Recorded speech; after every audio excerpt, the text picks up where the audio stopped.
Olá, amigos, amigas, aquelas pessoas que acreditam em reencarnação, estejam casadas ou pretendem um dia se casar, podem já ter se perguntado: esse meu cônjuge estava na minha programação reencarnatória? Era com ele que eu tinha que casar?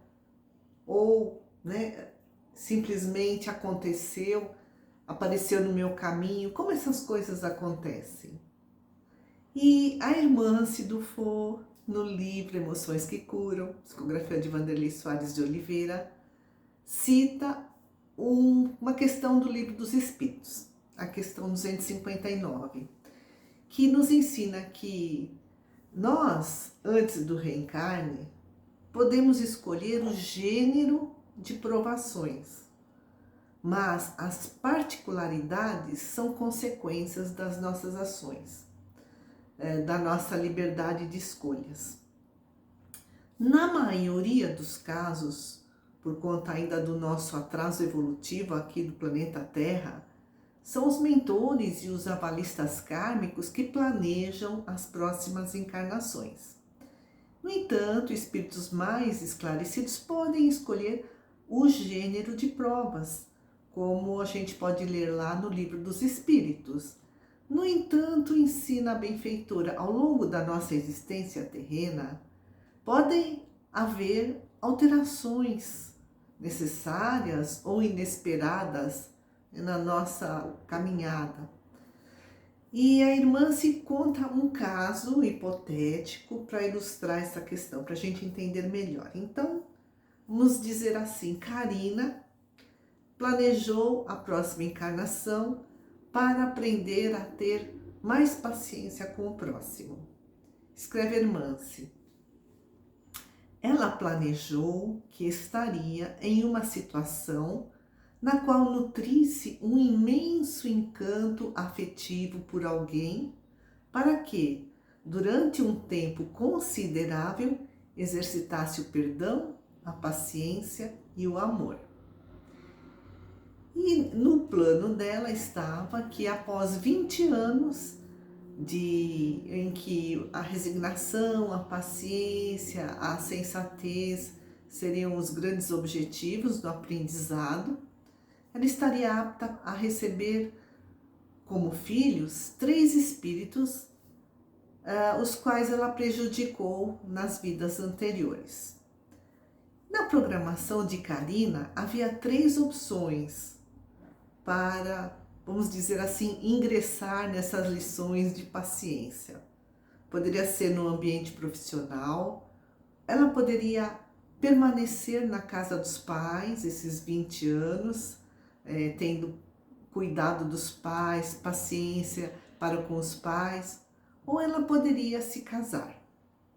Mas por ser muito impulsiva, assim que reencarnou, ela saiu de casa muito cedo.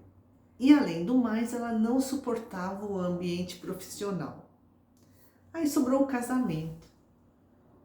Na programação reencarnatória da Karina, não estava planejado que ela se casasse com um rapaz, que aqui o nome hipotético é Irineu.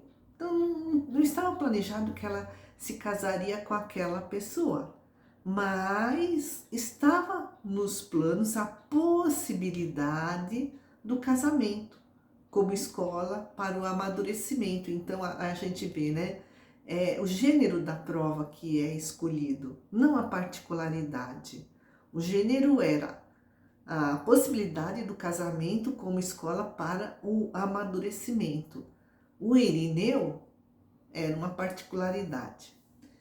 O casamento com o Irineu não fazia parte do seu projeto, foi acidental, não fazia parte da programação reencarnatória, mas o casamento se deu por conta do livre-arbítrio de ambos, da Karina e do Irineu. No começo do casamento tudo ia bem, mas com a melhoria financeira, o marido se envolveu em jogos, em bebidas e foi se afastando da família, tornando-se indiferente. Nesses 20 anos, né, de convivência, a Karina, ela não conquistou a paciência plena, mas ela amadureceu bastante. No entanto, ela ainda continuava muito impetuosa. E aí, o que aconteceu? Ela traiu Irineu. Se separaram e ela casou novamente. Nesse segundo casamento, ela teve 3 filhos e escreve Hermance. Era agora uma mãe zelosa e cuidadora, ainda lutando contra seus impulsos de desistência e inquietação, entretanto, bem mais comprometida em amar e aceitar. Um casamento com esse segundo marido e a vinda desses 3 filhos estavam na programação reencarnatória. Por isso aqui o que aconteceu foi um casamento provacional. Inclusive, esse segundo marido tinha vínculos com esses 3 filhos, tudo planejadinho, né? E a irmã, nessa lição, nos faz refletir. A quem Karina deve? A Irineu? Aos 3 filhos? Karina estava em um resgate em relação a quem? E aí a irmã nos ensina que não há dívidas, há pendências que trazemos, né, do passado. E pendências são resolvidas com novas posturas. A nova postura da Karina deveria ser modificar aquela inquietação, aquele ímpeto de desistência para paciência, resignação, amorosidade. A irmã se reforça. Não existem débitos, existem lições a aprender. Nós não resgatamos ninguém, resgatamos a nossa própria consciência.